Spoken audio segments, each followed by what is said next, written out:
The old woman named Eleanor sat on the porch swing, its gentle creak a familiar tune in the twilight.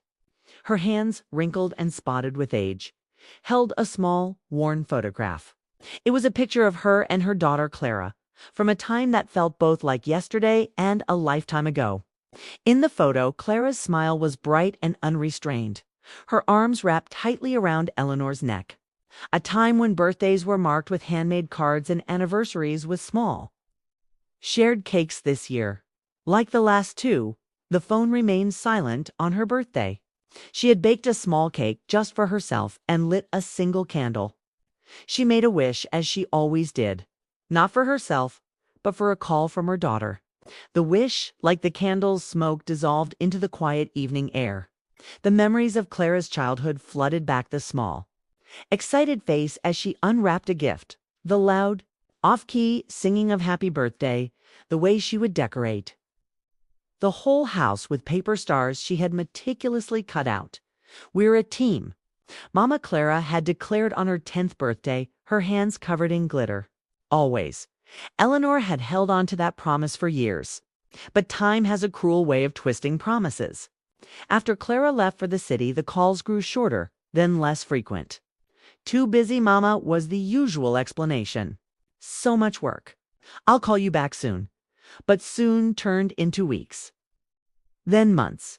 Today was Eleanor's 50th wedding anniversary, a day she and her late husband, Thomas, had always celebrated with a simple dinner and a walk to the old oak tree where he had first proposed.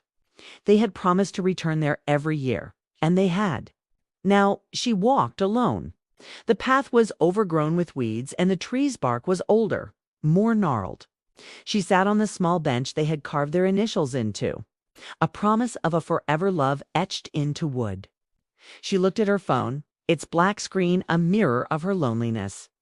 She thought about the time she and Thomas had bought Clara a small bicycle for her 6th birthday, the way she had shrieked with joy, her pigtails flying in the wind as she pedaled down the driveway. A tear traced a path down her cheek. It wasn't just about the forgotten dates. It was about the distance, not just in miles, but in hearts. She had tried to reach out. She left messages, sent letters filled with updates about the garden and the cat, but the replies were brief, impersonal. A text message with a few words.